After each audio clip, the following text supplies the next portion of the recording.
This channel does not promote any violent, harmful, or illegal activities. All content provided by this channel is meant for an educational purpose only. Brought to you by V-Guard, co-powered by Sensodyne O Bhimal, বলো কথা কেশরী।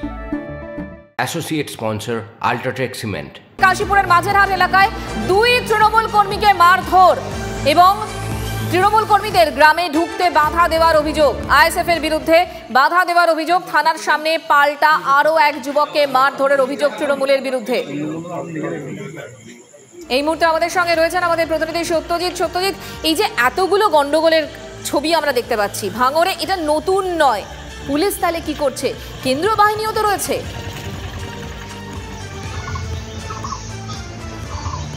একেবারে কেন্দ্রীয় বাহিনী যেমন আছে, police প্রশাসনিক আধিকারিকরা, বিশেষত বলা চলে কলকাতা পুলিশ এই প্রথম ভাঙড়ে কিন্তু তারা ভোট করছেন এবং সেক্ষেত্রে দেখা যায় যে ভোট পর্বে বেশ কয়েকটি বিক্ষিপ্ত ঘটনার পাশাপাশি রাত থেকেই অর্থাৎ গতকাল রাত থেকে একদিকে ভাঙড়ের মাঝেরহাট এলাকায় অর্থাৎ নওশাদ সিদ্দিকীর যেখানে বাড়ি ভাড়া করা আছে সেখানে আইএসএফ তৃণমূল কংগ্রেসের মধ্যে ব্যাপক মারধরের ঘটনা ঘটে এবং সেখানে তৃণমূল কংগ্রেসের দুজন আহত হয়েছে বলে অভিযোগ। পাশাপাশি যখন তারা তৃণমূল কংগ্রেসের কর্মী সমর্থকেরা কাশীপুর থানায় অভিযোগ করতে যায় সেই সময়ে কিন্তু একটা রণক্ষেত্রের পরিবেশ তৈরি হয়েছিল। অপরদিকে বামনঘাটা এলাকায় সেখানেও কিন্তু বিজেপি কর্মীদের মারধরের অভিযোগ। এবার অভিযোগের তীর শাসক দলের বিরুদ্ধে। বলা যেতে পারে যে ভোটের পরবর্তী সময়ে ভাঙড়ে কিন্তু এরকম নানা জায়গায় বিক্ষিপ্ত ঘটনার ছবি দেখা যাচ্ছে। সেক্ষেত্রে পুলিশ প্রশাসনিক আধিকারিকরা কি করছেন সেই নিয়েও কিন্তু সাধারণ মানুষ প্রশ্ন তুলছে। কিন্তু পুলিশের পক্ষ থেকে বলা হচ্ছে যে প্রত্যেকটা মুহূর্তে পুলিশ সাধারণ মানুষের সঙ্গে আছে এবং খবর পাওয়ার মাত্রই তারা এলাকায় যাচ্ছেন এবং পরিস্থিতি নিয়ন্ত্রণে আনার চেষ্টা করছে। প্রত্যেকটা মুহূর্তে তারা নজরও রাখছে, কিন্তু তারপরেও এরকম বেলাগাম ভাবে অশান্তির ছবি আমরা দেখতে পাচ্ছি। প্রশ্নটা থেকেই যাচ্ছে। সত্যজিৎ, আপাতত তোমাকে ধন্যবাদ।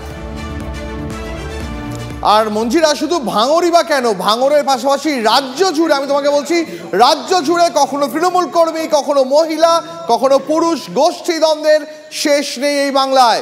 ভোট পরবর্তী বেলাগাম হিংসায় যেন কোনোভাবেই লাগাম টানা যাচ্ছে না। কখনো তৃণমূল কর্মীকে মারধর, কোথাও মহিলা তৃণমূল কর্মী আক্রান্ত। নিউ টাউনে তৃণমূলের গোষ্ঠী কোন্দল আর চুঁচুড়ায় তৃণমূল পাল্টা বিজেপি একে অপরের বাড়িতে গিয়ে হামলা।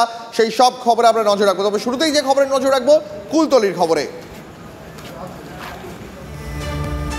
কুলতলির খবরের কথা বলছিলাম। কুলতলিতে ভোট পরবর্তী অশান্তি। বলছিলাম বাংলায় বোধহয় একমাত্র এমন রাজ্য যেখানে ভোট মিটে গেল অশান্তি থামার নাম নিচ্ছে না।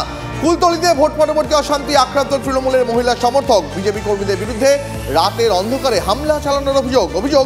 রবিবার রাতে তৃণমূল কর্মীর বাড়ির সামনে গালিগালাজ করে বিজেপি কর্মীরা। প্রতিবাদ করায় তৃণমূল কর্মীকে মারধর করা হয়। মাকে বাঁচাতে গিয়ে আক্রান্ত হন তৃণমূল কর্মীর মেয়েও। এদিকে ভোট মিটতে তৃণমূলের গোষ্ঠীদ্বন্দ্ব প্রকাশ্যে। দলের পার্টি অফিসের সামনে তৃণমূল কর্মীকে মেরে রক্তাক্ত করে দেয় তৃণমূলেরই অপর গোষ্ঠী। আহত তৃণমূল কর্মীর নাম অনুপ বিশ্বাস। ঘটনা নিউ টাউনের সুলংগুড়ি দক্ষিণ পাড়া এলাকার। রবিবার রাতে কাজ করে বাড়ি ফেরার পথে তার বাইক আটকায় বেশ কয়েকজন। আর এরপরই তৃণমূল কর্মী অনুপকে বেধড়ক মারধর করা হয় বলে অভিযোগ। হাতিয়ারা 2 নম্বর পঞ্চায়েতের তৃণমূল পঞ্চায়েত সদস্য অনুপম বিশ্বাসের অনুগামীদের বিরুদ্ধে মারধরের অভিযোগ আহত তৃণমূল কর্মী। ভোট মিটল বাংলায়, ভোট অশান্তিতে লাগাম নেই। হামলা, পাল্টা হামলা। এবার উত্তপ্ত চুঁচুড়ার শান্তিপল্লী। বিজেপি নেতাকে মার, পাল্টা তৃণমূল কর্মীর বাড়িতে হামলা। গতকাল রাতে স্থানীয় বিজেপি নেতা মানিক বর্মনের উপর হামলা চালানো হয়, বেধড়ক মারধর করা হয় তাকে। অভিযোগ অতনু দাস নামে এক তৃণমূল কর্মীর বিরুদ্ধে। এরপর পাল্টা হামলা চালানো হয় অতনুর বাড়িতেও। অভিযোগ হুগলি জেলা বিজেপি যুব মোর্চার সভাপতি রাজীব ঘরমের নেতৃত্বে বিজেপি কর্মীরা হামলা চালায়। লাঠি মেরে বাড়ির গ্রিল ভেঙে দেওয়া হয়। খোঁজ করা হয় তৃণমূল নেতার। খবর পেয়ে ঘটনাস্থলে পৌঁছয় চুঁচুড়া থানার পুলিশ। হামলার অভিযোগ অবশ্য দুপক্ষই অস্বীকার করেছে।